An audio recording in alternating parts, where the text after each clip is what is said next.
8 orang asnaf itu urut-urutannya adalah fakir, miskin, gharim, amil, ya, kemudian riqab, budak yang dijanjikan merdeka. Terus kemudian wal mu'allafah qulubuhum, orang yang baru saja masuk Islam, yang lemah, masih lemah-lemah imannya. Kemudian ibnu sabil dan sabilillah.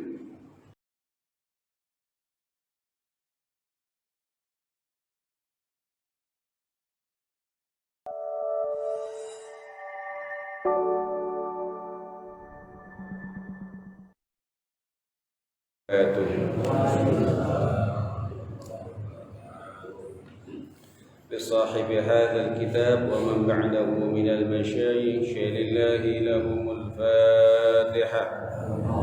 أعوذ بالله من الشيطان الرجيم. بسم الله الرحمن الرحيم. الحمد لله رب العالمين الرحمن الرحيم مالك يوم الدين إياك نعبد وإياك نستعين اهدنا الصراط المستقيم صراط الذين أنعمت عليهم غير المغضوب عليهم ولا الضالين آمين. بسم الله الرحمن الرحيم. قال المصنف رحمه الله ونفعنا به وبعلومه في الدارين آمين يا رب العالمين. Melanjutkan yang kemarin. Bismillahirrahmanirrahim. Qala Allah subhanahu wa ta'ala, Allah subhanahu wa ta'ala telah berfirman, A'udzu billahi samii'il 'aliim minasy syaithaanir rajiim. Innamas shadaqatu lil fuqara'i wal masakin ila akhir ayat. Innamas shadaqati, hanyalah sedekah itu, lil fuqara, bagi orang-orang fakir, wal masakin, dan orang-orang miskin. Jadi sedekah itu diutamakan prioritasnya fakir dan miskin. Adapun sedekah itu boleh dikasih kepada 8 orang asnaf, iya. 8 orang asnaf itu urut-urutannya adalah fakir, miskin, gharim, amil, ya, kemudian riqab, budak yang dijanjikan merdeka. Terus kemudian wal mu'allafah qulubuhum, orang yang baru saja masuk Islam, yang lemah, masih lemah-lemah imannya. Kemudian ibnu sabil dan sabilillah. Yang paling utama sedekah itu, yang urut-urutannya begitu. Innamas shadaqatu lil fuqara wal masakin. Orang fakir dulu. Fakir itu orang yang tidak punya pekerjaan tapi punya kebutuhan. Itu orang fakir namanya. Wah, di Grogol banyak ini. Orang yang enggak punya kerjaan tetap, enggak punya pekerjaan tetap, tapi punya kebutuhan. Tetapi orang yang tidak punya pekerjaan tetap, punya kebutuhan. Yang satu tukang ngemis, yang satu enggak tukang ngemis. Mana yang diutamakan? Yang tidak ngemis, Pak. Ini karena banyak di antara kita ini memang manusia kadang-kadang suka pokoknya kalau enggak punya kerjaan ngemis aja. Ini yang kayak begini yang kacau balau. Balik corona begini, banyak banget orang ngemis. Ngemisnya sekarang nggak tahu Pak, datang ke rumah, ketok pintu langsung. Ini orang-orang yang sebenarnya kurang bagus itu. Yang bagus itu dia fakir tapi tidak minta-minta. Nah, itu yang diutamakan kita kasih zakat. Karena di kita juga ada beberapa orang kita ya suka muter, kerjanya muter dan minta-minta. Masya Allah, tabarakallah. Jadi utamanya kita sedekah kepada orang fakir. Orang fakir itu orang yang tidak punya pekerjaan tetap, tapi punya kebutuhan tetap. Tuh. Ya orang yang serabutan lah, yang kerjanya serabutan, apa saja dia mau. Tapi nggak bisa mencukupi keluarganya juga karena nggak tetap kerjanya. Nah itu orang fakir. Kalau orang miskin, dia punya pekerjaan tetap. Pekerjaannya tetap, dia ada profesinya, tapi nggak bisa memenuhi kebutuhan sehari-harinya. Itu orang miskin.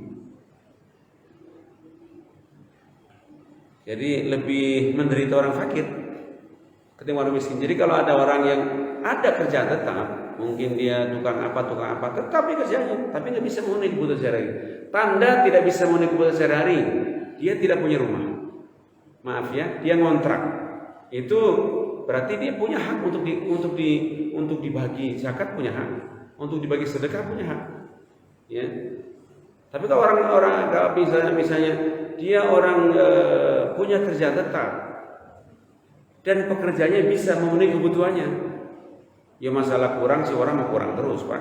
Tapi kalau dia punya kerjaan tetap, misalnya di Jakarta atau dagang atau apa, tetap pekerjaannya. Atau mungkin dia narik ojek atau narik mobil sopir. Dari pekerjaan ini dia bisa memenuhi kebutuhannya. Tanda bisa memenuhi kebutuhannya. Dia punya rumah, papan, dia punya sandang, punya pangan, itu standarnya. Jadi standar dalam agama orang disebut mapan itu kalau punya 3, papan, sandang, pangan.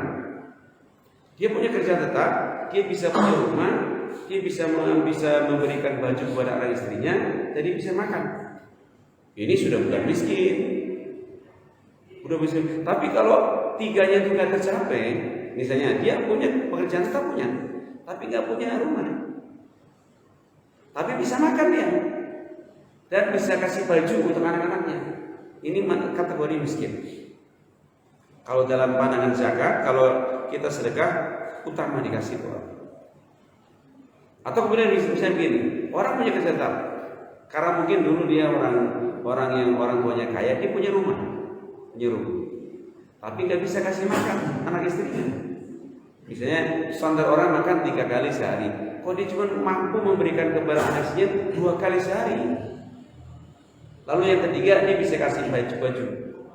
Ini kategori miskin. Karena apa? Walaupun dia punya rumah, tapi dia nggak bisa kasih makan sempurna. Ini kategori miskin. Atau mungkin yang ketiga lah, contoh ketiga, dia mungkin punya warisan, dia punya rumah, punya kerja tetap, punya rumah. Dia bisa kasih makan sehari 3 kali sama anak istrinya, tapi dia nggak bisa kasih baju yang layak untuk anak istrinya. Ini juga kategori miskin. Maka sebenarnya amil zakat itu, kalau dia mau ngasih bagian zakat kepada warga masyarakat, utamakan yang ini. Utamakan fakir dulu, baru miskin. Fakir orang yang sangat menderita karena dia tidak punya pekerjaan tetap, tapi punya kebutuhan tetap. Lalu dia 3 nggak punya, atau 1 dari 3, papan, sandang, pangan, dia nggak punya. Kalaupun ada papan, dia bukan boleh jadi punya dia. Kalaupun dia misalnya ngasih kebutuhan ke anak-anaknya, ya makanan-makanan yang kurang bagus gizinya misalnya. Ini orang fakir. Kemudian atau dia mungkin punya baju apa adanya. Ini fakir, tapi kayaknya kalau fakir ada tapi jangan. Tapi kalau jangan malu kalau kita disebut miskin, jangan malu, karena miskin itu sebenarnya kalau kita ngaji kitab namanya kitab Tanqihul Qaul Al-Hafiz fi Luhil Hadis, itu ada bab khusus tentang fadilatul masakin. Fadilah hidup kekurangan itu ada fadilahnya. Jadi kalau kita jadi orang Islam itu jangan putus harapan, jangan malu, kemudian jangan rendah diri, jangan. Karena semua ada fadilahnya. Orang tidak punya ada fadilahnya, orang punya ada fadilahnya, orang alim ada fadilahnya, orang yang awam pun ada fadilah. Oke, saya terangin dulu biar kita paham. Biasanya yang kebalik kalau di beberapa kampung ya yang memang belum dalam syariahnya, kadang kalau lebaran dia lebih milih zakat kepada orang-orang kaya, tapi dia punya jasa kepada kita. Dulu itu dukun bayi. Dukun bayi zaman dulu tuh kalau orang melahirkan kan nyamperin dukun tuh. Nah kalau kita mau lebaran, kita zakatnya nyamperin ke dukun, karena kalau kita zakatnya nggak ke dukun bayi yang biasa nolong istri kita, ntar kalau kita mintai tolong dia agak-agak gimana gitu. Sehingga biasanya orang dulu itu kalau dukun bayi, wah kalau lebaran itu Pak, panen itu. Kalau dari mana-mana itu zakatnya ke sono. Karena orang dulu cara berzakatnya kurang ikhlas sih sebenarnya orang dulu. Orang dulu zakat itu jadi karena dia punya sama kita kasih. Sebab kalau kita nggak zakat ke dia, nanti kalau kapan kita minta tolong susah. Ini zakat yang salah kaprah sebenarnya. Terus kepada apa ya? Kepada katakanlah kiai atau tokoh masyarakat, amil biasanya gitu ya. Walaupun tuh orangnya kaya sebenarnya bukan nggak miskin, tapi semua masalah zakat ke dia. Sampai orang miskin itu urusan. Nah kalau kayak ini juga tanda itu penghutan agamanya kurang pas. kurang pas. Karena yang diutamakan untuk zakat, apalagi zakat fitrah ya, itu fakir dulu baru miskin. Kalau dia sudah nggak ada, baru naik ke atasnya lagi. Gharim, orang yang banyak utang, tapi utangnya buat makan, Pak. Utangnya buat makan. Kalau kira-kiranya harta yang dia punya dijual semua, nggak bisa nutup utangnya. Nah ini orang kayak begini berat zakat. Tapi kalau dia utang buat usaha, misalnya utang buat usaha, warungnya gede, tokonya gede, ya banyak utangnya juga dia. Buat usaha, gharim nggak? Bukan. Karena yang disebut gharim adalah orang yang utang untuk makan atau untuk kebutuhan pangan atau kebutuhan papan. Maaf. Misalnya ada orang rumahnya ngontrak, nggak bisa bayar kontrakan, dia utang. Nah, untuk bayar kontrakan itu masuk gharim. Dia berhak terima zakat. Makanya untuk RT RW itu harusnya punya peta ya, punya map ya. Nah, mana warga-warganya yang tergolong fakir, miskin atau gharib. Nah, yang keempat itu amil. Amil. Amil itu orang yang bertugas untuk bagi-bagi zakat. Karena dia nerima beras kan, nerima duit kayak gitu, zakat mal atau zakat fitrah. Maka konsekuensinya karena dia mengatur, dia tahu duit di situ, dia tahu ada beras di situ, maka dia punya hak. Tapi amil haknya hanya 1/3 saja. Jangan amil separuhnya dibagi untuk amil, baru sisanya dibagi untuk asnaf zakat. Salah. Amil itu hanya punya hak 1/3 dari apa yang dikumpulin. Kalau yang dikumpulin katakanlah 30 kilo dia 10 kilo untuk amil. Nah amilnya kan banyak orang, ya tinggal dibagi silakan. Nah amil itu nanti ada kesepakatan. Kalau amil misalnya di Al-Himah gini, amil itu siapa? Amil biasanya ya harus tercatat dulu, amil itu siapa? Mungkin ada RT, ada RW mungkin. Kalau RW mungkin nggak terlibat, langsung terlibat. RT biasanya. Lalu kemudian di situ ada siapa di situ? Ketua DKM misalnya. Kemudian siapa yang bagi-bagi? Termasuk orang yang muter bagi gerobak itu, yang bagi gerobak itu ambil, itu punya. Karena kalau ambil yang ngelihat duit, ngelihat katakanlah beras segala macam, kok dia nggak dibagi, itu kurang pas. Dia harus dapat bagian seperti ya. Maka kalau di beberapa wilayah yang memang wilayah orang-orang kaya kayak Jakarta, Pak, tuh amil itu ngantri daftar. Kalau di kita mah jadi amil ya enggak, malah enggak kalau kita mah. Kalau jadi amil kan harus konsentrasi, Pak, tiap harus nongkrong sini. Makanya amil biasanya kalau di daerah-daerah yang makmur kayak di Jakarta, amil itu bisa daftar, antri karena bagiannya cukup lumayan. Tapi kalau di Grogol sininya, tahu bagiannya berapa. Tapi bagian amil boleh. Kemudian firriqab. Riqab itu budak, dan di sini nggak ada. Budak yang dijanjikan merdeka oleh tuannya. Kamu bisa merdeka tapi tebus dirimu misalnya. Dulu budak itu harganya misalnya satu budak harganya misalnya ya 1.000 real. Nah tuannya ngomong kamu bisa merdeka tapi kamu bisa tebus diri sendiri. Nah dia harus ngumpulin 1.000 real. Nah itu budak yang calon merdeka begitu, dia boleh daftar kemana-mana ambil ngomong saya dijadikan merdeka, tapi harus bayar 1.000, misalnya 1.000 real atau kalau di Indonesia 10 juta misalnya kan, maka dia boleh minta jatah kepada sumber-sumber zakat yang ada untuk memerdekakan dirinya, tapi di Indonesia nggak ada ini. Kemudian mu'allaf wal mu'allafati qulubuhum, orang-orang yang baru masuk Islam hatinya masih lemah. Terutama mereka yang miskin. Kalau mu'alaf tapi kaya raya ya lain. Mu'alaf yang biasanya kan orang masuk Islam diusir dari keluarganya, Pak. Diusir dari keluarganya, nggak diakui keluarga, nah dia terlunta-lunta. Nah mu'alaf kayak begini berhak terima zakat. Cuman sayang sekali, saya beberapa kali dapat tamu mu'alaf, tapi terkadang itu jadi modus terjatuhnya. Jadi modus, saya mu'alaf Ustaz. Ini saya surat masuk Islam saya, sertifikatnya. Ternyata kadang-kadang begitu modus juga kalau orang gak jujur. Mu'alaf itu kan setahun 2 tahun, kalau udah puluhan tahun masa mu'alaf terus. Ini kayak begini, ini didagangin, Pak. Di kita ini Masya Allah, tabarakallah. mu'allaf. Kemudian Ibnu Sabil. Ibnu Sabil itu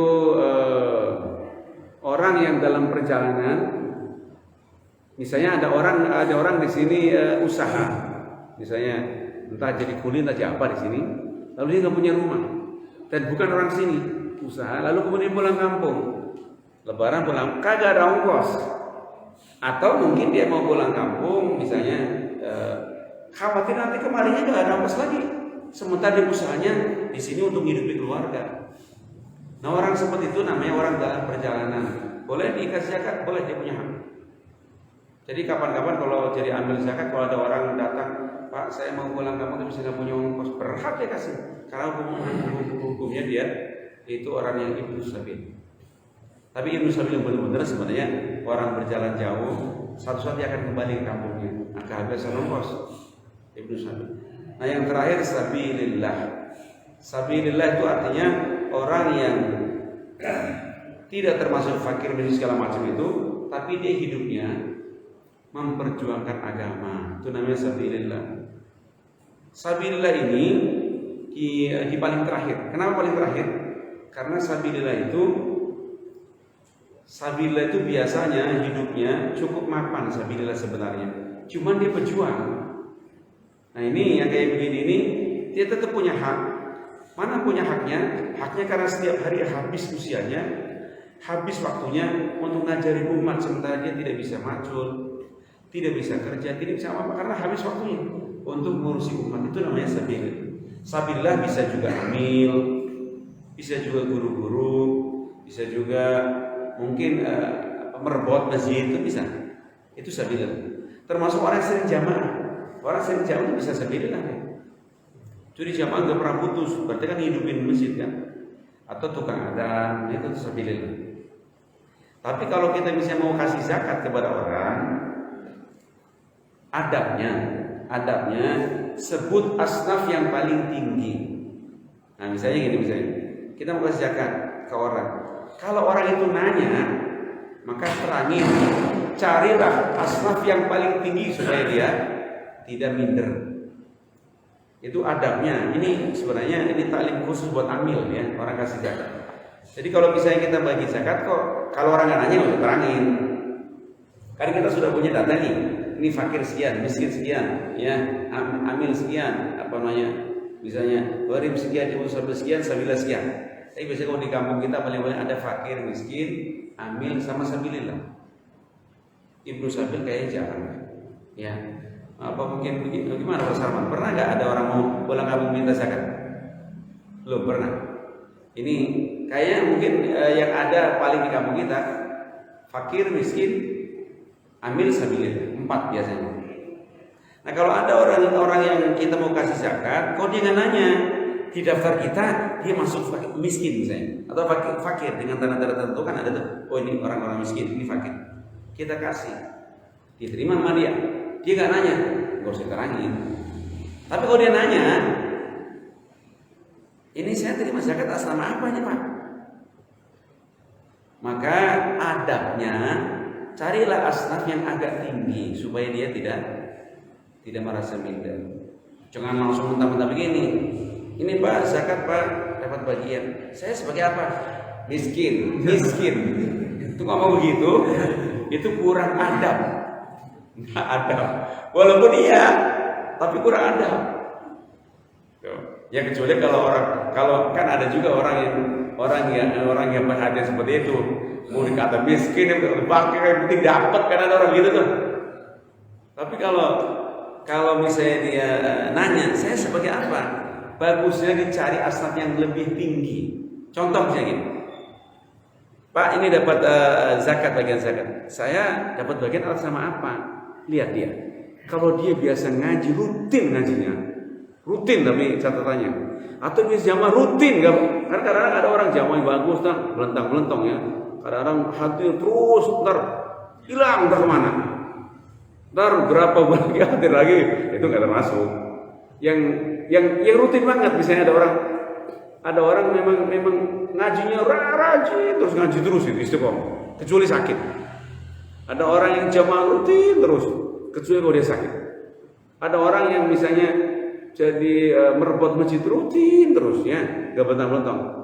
Nah, walaupun dalam perhatian, dalam pengamatan kita dia masuk fakir atau miskin, kalau dari zakat dia tanya, saya atas nama apa ini? Sampaikan Pak, ambil asnaf tertinggi. Bapak dikasih zakat karena Bapak sabilillah, gitu. Tapi ukurannya begitu ukurannya. Jangan bentang-bentang. Kalau bentang-bentang ya tetap itu nggak bisa dimasuk sabilillah. Sabilillah yang mau terus-menerus. Termasuk kalau di negara Saudi sono ya, negara yang udah maaf. Orang yang alim mungkin dia bisa alim Quran hafid, atau dia alim hadis misalnya, atau alim fikih. Harusnya orang alim. Itu malah bukan cuma setahun sekali kasih zakat, Pak.